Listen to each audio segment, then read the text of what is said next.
Michael Porter Jr. is averaging over 25 a game on elite efficiency, and he's doing it in a way very few players can replicate.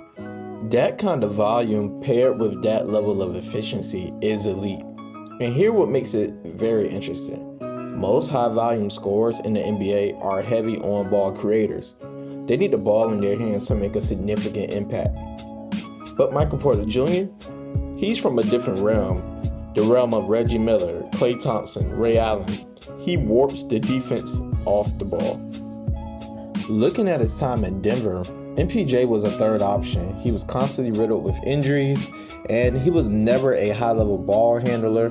Paired with the back injuries, his rim pressure was limited, and he was never going to be someone you wanted as your primary on-ball creator.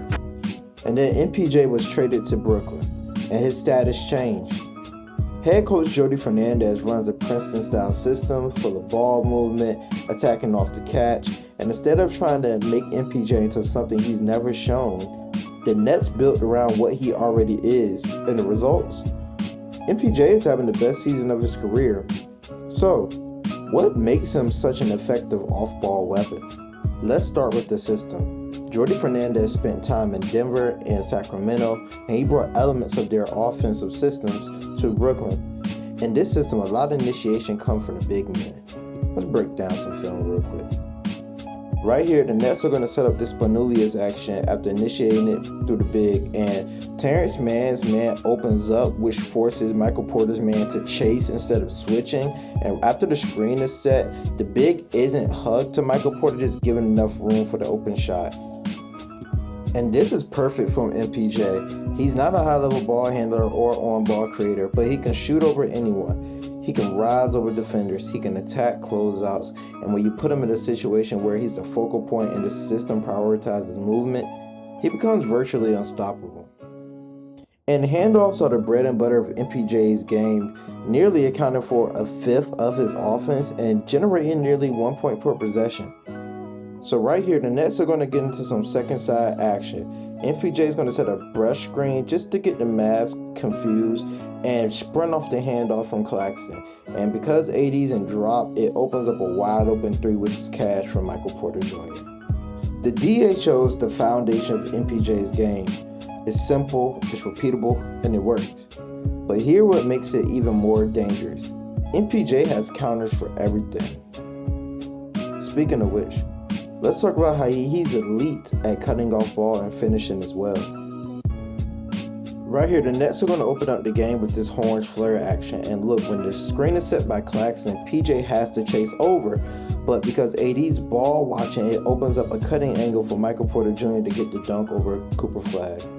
With MPJ shooting nearly 75% at the rim, you combine that with the shooting, you combine that with the movement and his ability to cut back door, you get an unguardable combination almost. Like, you can't deny him because he'll cut back door.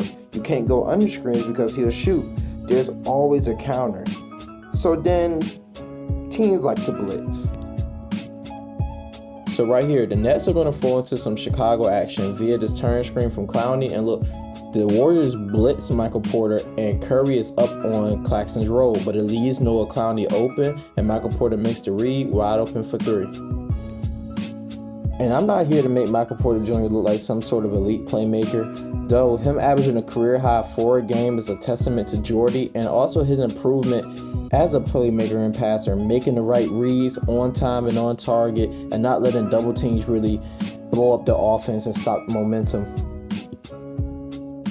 And outside of the dribble handoffs, he's a threat at all times off the ball, whether it's man or zone. Him being a top 5 shooter in the league provides a level of threat that keeps defenses' head on the swivel as soon as he steps on the floor. Shooting 43% on catch and shoot threes, that's more than elite. That's just great. And when you combine that with this 6'10 frame, you get an unguardable combination. He can shoot over anyone. He can shoot from anywhere, and defenses have to respect that at all times. And Michael Porter Jr.'s shooting ability forces defenses to stay home. They can't help off him, they can't rotate away, because if they do, he will make them pay. And that creates space for everyone else. His gravity is real, even when he doesn't have the ball.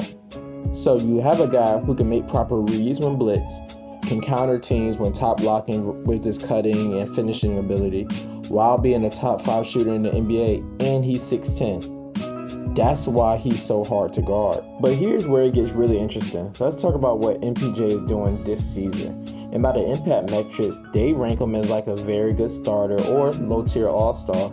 And when he's on the floor, the Nets have around a 118 offensive rating, which is in the 65th percentile with him on the floor. And this is very good for a team that's supposed to be tanking. But here's what's really impressive. The team's shooting efficiency jumps nearly 5% with MPJ on the floor. And that turnover percentage decreases slightly. Porter doesn't just score, he makes the entire offense better. His movement creates space, his shooting forces defense to stay home, and his efficiency means the Nets don't have to force anything. And at the rim, with him shooting 80%, that's just outlier elite efficiency, and he's getting around 4.5 attempts per 75, which is in the 65th percentile. Is it elite? No, but it's enough. And when you combine that with his three-point shooting, you get an incredibly efficient scorer. The numbers say the same thing as the film says. MPJ is having the best season of his career, and he's doing it as an elite off-the-ball scorer. And as we touched on before, what's really interesting about Michael Porter Jr. is this isn't a new play style or archetype. He's not revolutionizing the game or anything. He's doing the same things Reggie Miller did, the same things Klay Thompson did, the same things Ray Allen did. He's moving off ball, he's coming off screens, he's getting handoffs, he's shooting threes. But here's a truth that many doesn't think about. In a league that's obsessed with on-ball creation, with isolation scoring, with breaking down defenses one-on-one, playing 5-out basketball, Porter is proving that you can still be a high-volume, high-efficient scorer without ever being a primary creator. You just need the right system. You just need to build around what you are and not what you're not. And that's what the Nets are doing. They didn't try to make Porter into something he's not. They built around what he already is, and the results are speaking for itself. So, what makes Michael Porter Jr. an effective off-ball scorer? It's the system, it's the movement, it's the size, it's the shooting, and most importantly, it's the fit. And in a league that's always changing, sometimes the best thing you can be is exactly who you've always been, just in the right system. Don't forget to like, comment, and subscribe for more film breakdowns and basketball analysis. We're coming here with 2 videos a week over here. And let me know what you think of Michael Porter Jr. Did this season surprise you, or did you always know he could be this? And where would you like to see him play if the Nets trade him? Holla at your boy.